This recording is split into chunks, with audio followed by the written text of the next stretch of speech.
트럼프 대통령이 이제 뭐 일본에 하고 있는데 이제 참 며칠 뒤면 이제 우리나라도 이제 오지 않겠습니까? 이제 우리나라를 방한을 하면 이제 방한 순서가 뭐 평택도 갔다가 청와대, 국회 그리고 뭐 이런 식으로 방문을 쭉 하는데 한충원. 예. 예. 그렇죠. 예전 미국 대통령들과 비교하면 좀 어떻게 보입니까? 유사합니다. 뭐 이거는 뭐 거의 정해진 루트인 예. 거죠. 우리가 이제 평택, 즉 미군 부대를 가는 게 좀 먼저 좀 이상하지 않느냐 그런데 예. 거의 대부분의 미국 대통령들은 거기 주둔한 군대가 있구나 그러면 가장 먼저 가거나 또는 뭐 어떻게 해도 꼭 갑니다. 왜냐하면 이게 국내 정치에 연동이 돼 있거든요. 그렇죠. 다음 예. 선거를 준비해야 되는데 거기에 가서 실제로 이제 목숨을 걸고 이제 싸우는 그런 태세를 하고 있는 군인들을 격렬 안 할 수가 없어요. 예. 근데 우리 측에서는 이 의미를 좀 확대 생산을 할 필요가 있습니다. 왜냐하면 이 평택 기지라는 게 미국이 보유하는 전 세계 기지 중에 가장 큽니다. 그리고 거기에 건설 비용이 한 12조 들어갔는데 예. 이거 예. 여기 92% 한국이 냈어요. 그러니까 이런 부분들은 한미 동맹이 굉장히 굳건하다. 그리고 이제 여기서 우리가 또 이 평택 먼저 가는 거는 이 주변 모든 국, 뭐 북한을 포함해서죠. 가장 타겟팅은 이제 북한이겠지만 우리의 동맹이 굳건하다는 걸 보여주는 것이고 예. 또 의회에 가서 의회 연설을 하는 것은 동북아 5개국 순방 중에 유일해요. 이건 이제 한국 국민 이 그렇죠. 국회라는 예. 것이 이제 국민의 대표들이 있는 거예요. 그러니까 한국 국민에게 사실은 인사하는 거거든요. 그래서 예. 이런 부분은 한국 민주주의에 대한 어떤 경의를 표하는 그래서 예. 거의 뭐 1박 2일 짧은 기간이지만 필요한 부분들은 다 들어가 있다. 뭐 저는 이렇게 평가합니다. 예. 예. 지금 트럼프 대통령은 아베 총리와 총 이제 4번의 이 식사 회동을 하는데요. 실장님. 네. 근데 국내에서는 국빈 만찬이 딱 한 차례밖에 없습니다. 네, 4번 대 1번. 너무 아쉽다는 생각이 드는데요. 네, 그렇습니다. 이게 논란이 처음부터 있었죠. 왜냐하면 일본과 한국, 중국을 차례대로 방문을 하는데 어차피 시작과 끝만 먼저 발표를 했어요. 보니까 7일에 일본으로 시작하고 중국에서 네. 10일 날 끝난다. 이렇게만 먼저 미국이 발표를 하니까 그럼 도대체 나머지 기간 동안 어떻게 그 나눠질 것이냐를 갖고 굉장히 많은 어떤 논란이 있었는데 결국은 일본에서 먼저 2박 3일이라고 발표를 하고 또 10일이면은 중국에서 출발해서 사실은 에이펙에 가야 되거든요. 그렇게 따지다 보니까 역시 중국도 2박 3일, 일본도 2박 3일, 우리는 1박 2일밖에 없다 해서 그때부터 사실은 아니, 어떻게 우리가 1박 2일밖에 못 그런 일정을 잡는 것 자체가 사실은 국가적인 어떤 우선순위에서 중국과 일본에 비해서 굉장히 밀린 게 아니냐라는 예. 비판부터 시작이 되지 않았습니까? 예. 일단 지금 청와대에서는 그 날짜가 중요한 것이 아니고 또 이제 국빈 만찬을 몇 번을 하고 몇 번을 만나냐가 중요한 것이 아니라 얼만큼 실무적인 그리고 우리가 미국에 대해서 따낼 수 있는, 얻어낼 수 있는 또는 합의할 수 있는 것을 어느 만큼 하느냐가 더 중요하다. 또 교수님 말씀하셨듯이 1박 2일 동안 할 수 있는 것은 뭐든지 다 들어갔다라는 게 이제 청와대 입장이기는 하나 예. 중요한 건 사실은 신뢰관계입니다. 그럼요. 그러니까 예. 한 번을 만나든 4번을 만나든 그것이 중요하지 않다고 하는 거예요. 횟수가 중요한 것이 아니라 그만큼 사실은 신뢰가 쌓여가는 것이거든요. 예. 그 신뢰 속에서 사실 가장 중요한 게 이제 그 안보 동맹만이 아니라 경제적인 문제들. 그러니까 일본이 저렇게 미국에 극진한 어떤 환대를 하는 것도 사실은 대일 무역 적자가 너무 심하다 하고 지금 이 트럼프가 이야기하는 것에 대해서 어차피 경제적인 문제를 접근할 수밖에 없는 것이거든요. 우리도 예. 마찬가지입니다. 그러면 4번 만난 사람과 한 번 만난 사람의 결론이 같을 수는 그 무게가 예. 같을 수는 없지 않겠습니까? 예. 물론 이제 결과를 봐야 되겠지만 처음부터 좀 너무 안타까운 그런 일정이었다라고 할 수밖에 없죠. 저는 예. 아까 그 다 같은 말씀인데요. 지금 오늘 일본에 도착하자마자 일본에서는 1위겠죠. 전 세계 이제 4위인 프로골퍼와 그와 같은 그 골프 라운딩을 한다고 하는데 실제로 기억하시겠죠. 박성현 선수가 이 트럼프가 소유하고 있는 골프장에서 지난 7월달에 US 여자 오픈에 우승을 했습니다. 예. 그러면서 박성현 그 선수를 보고 엄지척했던 그와 같은 기억이 나는데 한국에 오시고 한국에서 골프를 치면서 문 대통령과 이제 박성현 선수를 비롯해서 우리나라 그 LPGA 낭자들하고 같이 하는 라운딩을 보였다고 하면은 아마 그 문재인 대통령의 지지율도 5%는 올라갔을 겁니다. 네. 그리고 그것이 그러한 상징으로 해서 그 미일 간의 어떤 그와 같은 그 동반자적 어떤 개인적인 어떤 협력 이런 부분을 될 텐데 저희들은 옆으로 보면서 참 안타깝다 이렇게만 생각하고 있으니까 이번엔 이랬다 할지라도 다음번 어떤 그런 그 순방이 있을 경우에는 우리나라 2박 3일이 아니고 3박 4일로 해달라고 요청했으면 좋겠습니다. 골프도 사실 많이 뭐, 네. 치고요. 예. 자주 봐야 정이 좀 들잖아요. 그렇죠. 무슨 사람 관계를 자주 봐야 정이 들 텐데. 소통의 문제이기도 그러니까요. 하고. 이제 국회 연설 아까 이제 얘기가 좀 나왔었는데 국회 연설이 이제 우리 민주주의에 대한 뭐 존중의 의미도 있고 우리 국민을 향해서 이제 말하는 그런 의미도 있다고 아까 교수님께서 말씀하셨는데 자, 트럼프가 우리 국회에서 어떤 내용을 좀 말하게 될까요? 어떻게 예상하십니까? 뭐 기본적인 텍스트는 벌써 다 정해져 있겠죠. 예. 한미동맹의 굳건함을 강조하고 한국 등 우방에 대한 미국의 안보 공약을 다시 확인하고 한국의 민주화와 산업화에 대한 치하를 하고 또 여러 가지 인권 문제에 대해서 미국의 지지를 표명하고 이런 건 다 뭐 예상할 수가 있습니다만 사실 트럼프 대통령이 그 텍스트에서 떠나서 어떤 얘기를 할지는 그렇죠. 트럼프 대통령 자체도 아마 아직 정하지 않았을 겁니다. 읽다가 생각이 나면 또 이야기를 할 거고 예. 왜 이런 말씀을 드리냐면 지난 유엔 총회에서 이야기할 때도 사실 대부분 국가들은 12분 정도 이야기를 하기로 돼 있습니다. 근데 46분을 혼자 이야기하였고 또 내용도 사실 준비한 원고에서 많이 빗나가서 좀 험악한 분위기도 연출이 됐었죠. 예. 또 문재인 대통령과 한미 정상회담을 하고 끝나고 이제 기자들과 이야기할 때도 사실 정상회담 내용에 대해서 긍정적인 얘기만 한 것이 아니라 그 한미 FTA에 대해서 부정적인 이야기도 아주 단호하게 직접적으로 언급하였습니다. 이제 트럼프 대통령이 그 뭐 국회 연설에서 한국에 대한 어떤 존중의 태도를 보일 것은 같지만 결국에는 미국 대통령 아닙니까? 그렇죠. 그러니까 뭐 미국 우선주의에 대한 레토릭이 들어갈 것은 저희가 예상을 하고 있는 것이 좋겠죠. 네, 지금 뭐 일본과 이제 한국을 비교를 하자면 일본은 거의 뭐 국가 총 동원령이 내려지다시피 한 아주 극진한 이제 환대를 하고 있는데 우리는 상대적으로 그 방안의 시점도 이 시계도 굉장히 짧고 그리고 더군다나 트럼프 반대 집회도 지금 열리고 있는 상황 아니겠습니까? 이게 이 트럼프 대통령 눈에는 어떻게 비치고 어떠한 영향을 끼칠까요? 뭐 미국 내부에서도 반 트럼프 시위는 항상 있으니까요. 뭐 그거 굉장히 아마 익숙해질 수 있을 것이다. 뭐 그런데 기분은 좋지 않을 겁니다. 뭐 예. 일본에서는 있고 한국에서는 뭐 이런 식으로. 근데 근본적으로 우리랑 일본의 어떤 상황이 달라요. 그러니까 트럼프가 완전 파괴 뭐 이런 식으로 전쟁 가능성을 이제 내비치는 부분에서 가장 주요 대상이 되는 것이 한국이기 때문에 그런 식으로 전쟁의 어떤 관계 속에서 한국의 어떤 일부는 그런 얘기들을 할 수 있는 것입니다. 그것이 또 민주주의인 것이고요. 예. 그런 차원에서는 뭐 트럼프도 민주주의 사회 속에서 큰 사람이고 그쪽이 대통령이기 때문에 그 부분에 대해서 뭐 기분은 뭐 썩 좋지는 않지만 그렇다고 그걸 통해서 뭐 어떤 의사결정에 영향을 받거나 그렇지는 않을 거라고 생각을 합니다. 예. 그러나 안타까운 부분은 뭐냐면 아까 왜 그 일본과 관련해서 2차 대전 말씀을 하시지 않았습니까? 당시에 그 일본에 진주하는 처음에 주둔을 하려고 들어가는 미군들이 가장 놀랐던 건 그 핵폭탄을 터뜨려서 사실은 사람들을 얼마나 많이 죽인 미군 아닙니까? 예. 그러니까 뭐 돌팔매라도 날아올 거로 생각을 하고 도착을 했는데 그게 아니라 극진한 환대를 했다는 거예요. 일본 사람들은. 예. 그리고 메가더를 완전히 우상시하고 그런데 사실 그 이유가 뭐 나쁘게 얘기하면 어차피 힘 있는 사람들한테 너무 굴종한다 이렇게 표현하는 사람들도 있지만 그렇지 않고 사실은 자신들의 안위를 위해서 생존을 위해서는 무엇보다도 더 단합된 모습, 한 목소리를 내고 자신의 어떤 생존을 도모한다는 그런 뜻으로 사실 일본을 해석하는데 우리는 거꾸로죠. 일본은 핵폭탄을 맞아서 많은 사람들이 죽었는데도 불구하고 자신들의 어떤 생존을 위해서 미국과 협력을 했는데 예. 거꾸로 우리는 그러니까 6.25 전쟁 때 미국이 사실 와서 우리의 어떤 전쟁을 막아줬는데도 불구하고 거꾸로 미국을 지금 반대하는 입장이 많은 돼버렸거든요. 희생도 우리도 치러졌는데. 사실은 생존 문제에 예. 있어서는 예. 누구보다 더 못지 않은데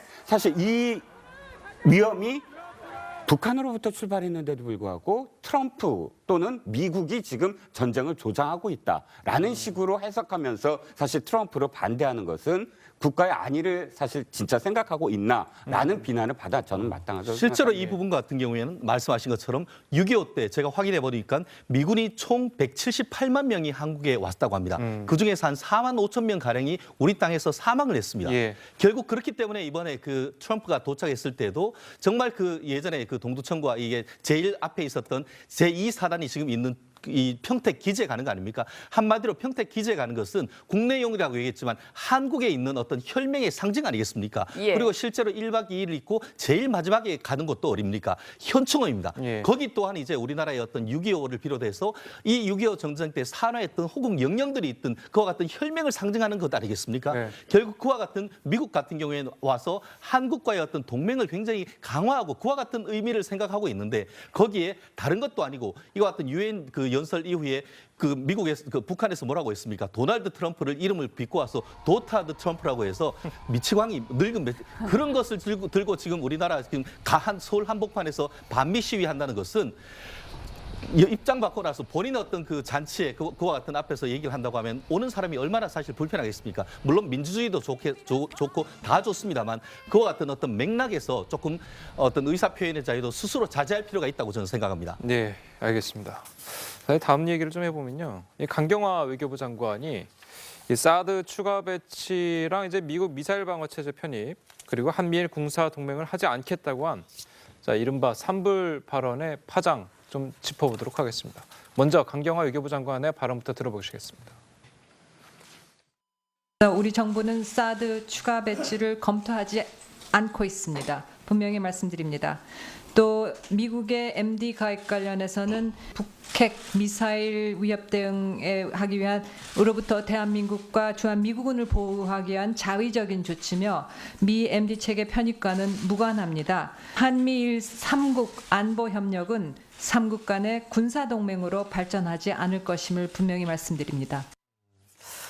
네, 이 강경화 장관의 발언 들어봤는데요. 미국 측은 뭐 당연히 불편한 기색을 보일 수밖에 없고 예. 이게 트럼프 대통령과 문재인 대통령의 정상회담에 있어서 어떠한 안건이 되고 또 변수가 될 수 있겠죠, 분명히. 뭐 언급이 나올 수는 있겠습니다만은 또 미국 정부의 공식적인 입장은 그 한국과 중국 간의 양국 관계가 발전이 돼야지 한반도 내에서의 긴장 관계를 해소하는 데도 도움이 된다는데 미국도 지지를 보낸다고 했습니다. 또 두 번째 부분에서는 국무부가 약간의 불편함을 표현하긴 했죠. 하지만 한미 동맹의 중요성을 인지해야 된다. 그래서 좀 중국만 이번에 한국의 발표를 유의하겠다 하는 것이 아니라 워싱턴에서도 앞으로 문재인 정부가 어떻게 할 건지 유의하고 있는 것으로 보입니다. 예. 또 그런 면에 있어서 봤을 때 이제 문재인 대통령이 이제 지난 9월이었죠. 이제 9월에 유엔 총회에 참석차 이제 뉴욕에 갔을 때 일본에 면전에 대고 이제 일본은 우리의 동맹이 아니다. 이렇게 말을 했다고 해요. 그렇죠. 군사 동맹이라면 이제 군사 동맹을 예. 얘기하는 건데 군사 동맹은 아니죠, 지금도. 그건 맞죠. 근데 이제 지금 상황에서 군사 동맹이라고 해야 될 얘기거리가 아직 진전이 될 소지가 전혀 없다는 겁니다. 지금 뭐 예컨대 뭐 위안부 문제 또 교과서 문제 등등의 해결돼야 될 것들이 아주 산적해 있는데 당장에 우리가 동맹이다. 그거는 뭐 국민적 동의도 굉장히 받기 어려워요. 그리고 우리가 한미일 동맹이 안 된다 그래서 문제가 발생하는 건 아닙니다. 여태까지도 유지돼 왔고요. 우리는 한미 동맹만으로도 지금 충분히 우리의 안보를 지키고 있기 때문에 일본과의 어떤 동맹이 체결되려면 여러 가지 이제 우리가 지금 생각하고 있는 문제들이 해소가 되지 않으면 쉽지 않은 거죠.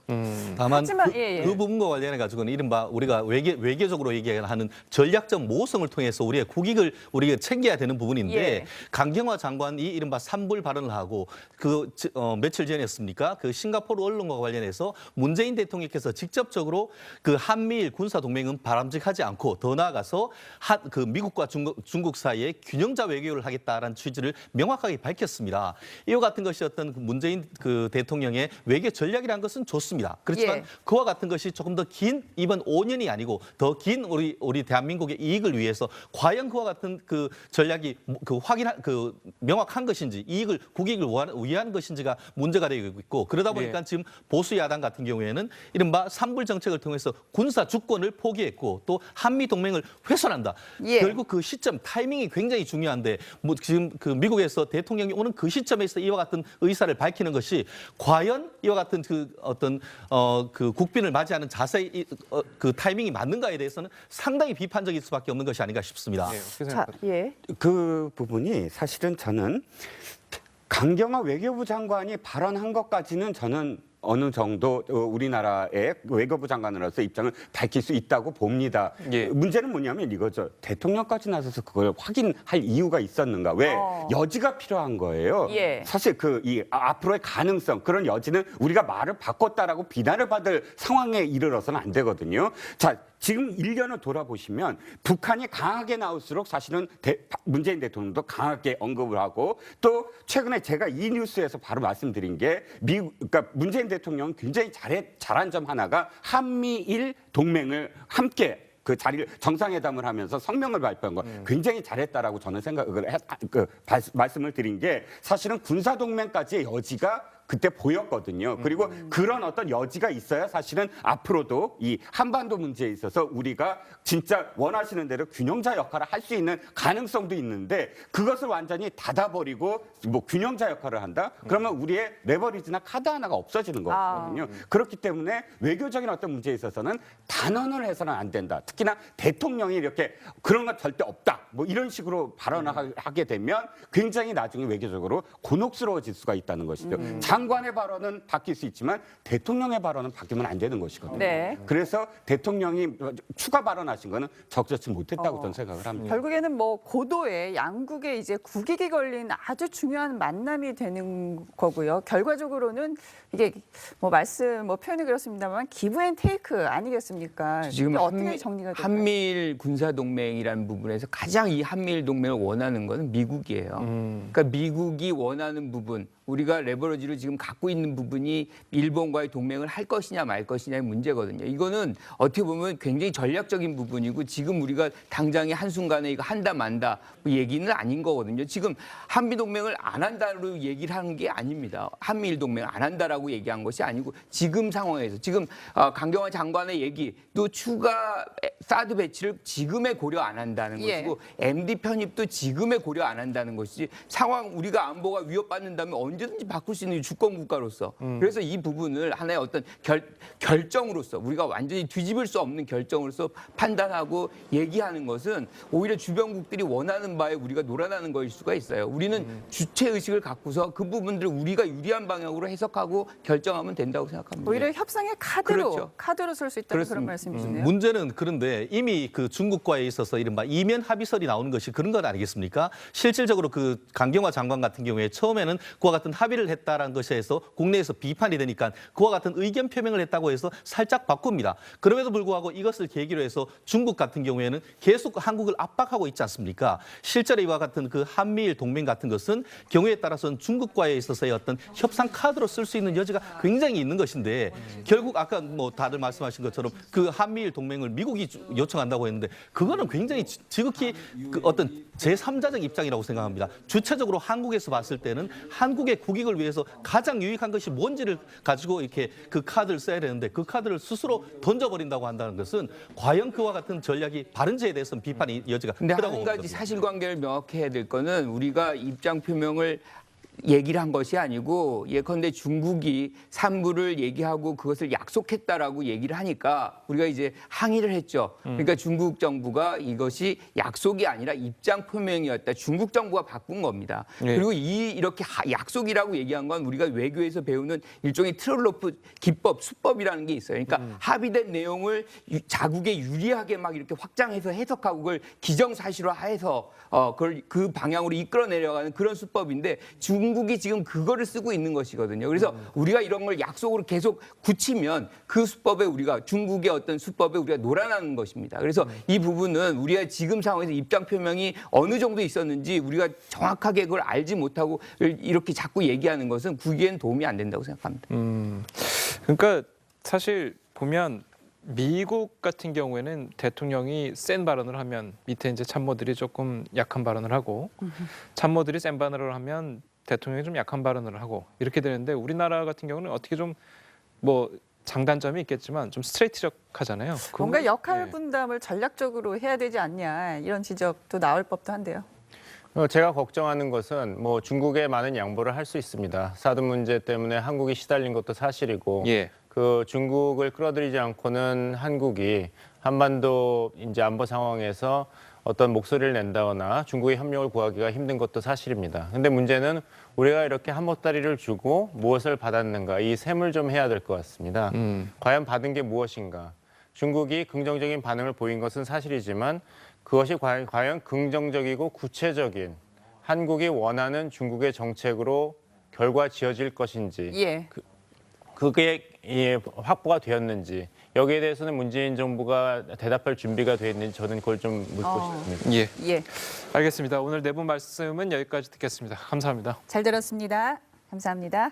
일정이었다라고 할 수밖에 없죠. 저는 아까 그 다 같은 말씀인데요. 지금 그 오늘 그 일본에 도착하자마자 그 일본에서는 1위겠죠. 전 세계 이제 4위인 프로골퍼와 그와 같은 그 골프 라운딩을 한다고 하는데 실제로 기억하시겠죠. 박성현 선수가 이 트럼프가 소유하고 있는 골프장에서 지난 7월달에 US 여자 오픈에 우승을 했습니다. 예. 그러면서 박성현 그 선수를 보고 엄지척했던 그와 같은 기억이 나는데 한국에 오시고 한국에서 골프를 치면서 문 대통령과 이제 박성현 선수를 비롯해서 우리나라 그 LPGA 낭자들하고 같이 하는 라운딩을 보였다고 하면은 아마 그 문재인 대통령의 지지율도 5%는 올라갔을 겁니다. 네. 그리고 그것이 그러한 상징으로 해서 그 미일 간의 어떤 그와 같은 그 동반자적 어떤 개인적인 어떤 협력 이런 부분이 될 텐데 저희들은 옆으로 보면서 참 안타깝다 이렇게만 생각하고 있으니까 이번엔 이랬다 할지라도 다음번 어떤 그런 그 순방이 있을 경우에는 우리나라 2박 3일이 아니고 3박 4일로 해달라고 요청했으면 좋겠습니다. 골프도 사실 많이 뭐, 치고요. 예. 자주 봐야 정이 좀 들잖아요. 그렇죠. 무슨 사람 관계를 자주 봐야 정이 들 텐데. 소통의 문제이기도 그러니까요. 하고요. 이제 국회 연설 아까 이제 얘기가 좀 나왔었는데 국회 연설이 이제 우리 민주주의에 대한 뭐 존중의 의미도 있고 우리 국민을 향해서 이제 말하는 그런 의미도 있다고 아까 교수님께서 말씀하셨는데 자 트럼프가 우리 국회에서 어떤 내용을 좀 말하게 될까요? 어떻게 예상하십니까? 뭐 기본적인 텍스트는 벌써 다 정해져 있겠죠. 예. 한미동맹의 굳건함을 강조하고 한국 등 우방에 대한 미국의 안보 공약을 다시 확인하고 한국의 민주화와 산업화에 대한 치하를 하고 또 여러 가지 인권 문제에 대해서 미국의 지지를 표명하고 이런 건 다 뭐 예상할 수가 있습니다만 사실 트럼프 대통령이 그 텍스트에서 떠나서 어떤 얘기를 할지는 그렇죠. 트럼프 대통령 자체도 아마 아직 정하지를 않았습니다. 읽다가 생각이 나면 또 이야기를 할 거고 예.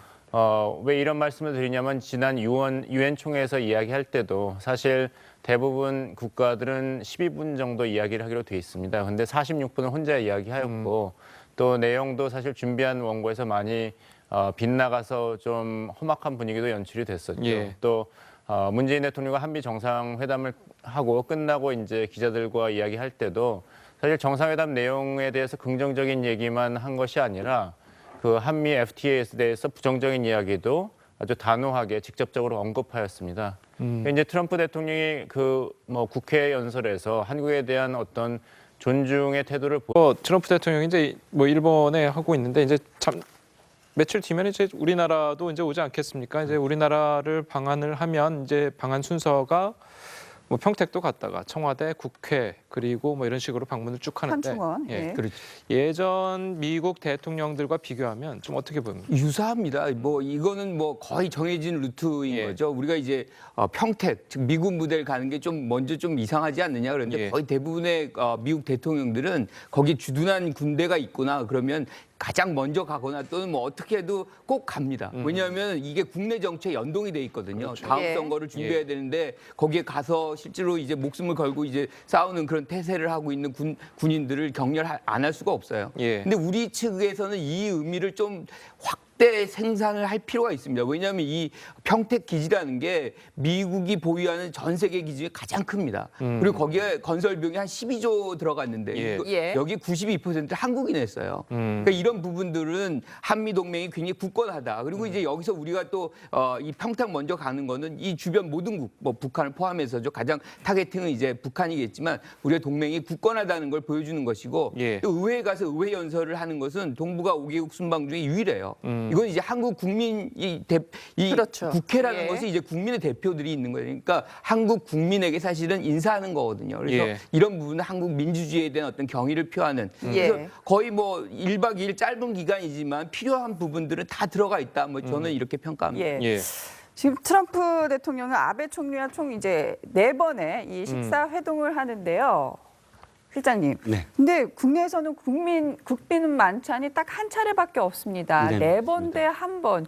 너무 아쉽다는 생각이 드는데요. 네, 그렇습니다. 이게 논란이 처음부터 있었죠. 왜냐하면 일본과 한국, 중국을 차례대로 방문을 하는데 어차피 시작과 끝만 먼저 발표를 했어요. 보니까 7일에 일본으로 시작하고 중국에서 네. 10일 날 끝난다. 이렇게만 먼저 미국이 발표를 하니까 그럼 도대체 나머지 기간 동안 어떻게 그 나눠질 것이냐를 갖고 굉장히 많은 어떤 논란이 있었는데 결국은 일본에서 먼저 2박 3일이라고 발표를 하고 또 10일이면은 중국에서 출발해서 사실은 에이펙에 가야 되거든요. 그렇게 따지다 보니까 역시 중국도 2박 3일, 일본도 2박 3일, 우리는 1박 2일밖에 없다 해서 그때부터 사실은 아니 어떻게 우리가 1박 2일밖에 못 그런 일정을 잡는 것 자체가 사실은 국가적인 어떤 우선순위에서 중국과 일본에 비해서 굉장히 밀린 게 아니냐라는 예. 비판부터 시작이 되지 않았습니까? 예. 일단 지금 청와대에서는 그 날짜가 중요한 것이 아니고 또 이제 국빈 만찬을 몇 번을 하고 몇 번을 만나냐가 중요한 것이 아니라 얼만큼 실무적인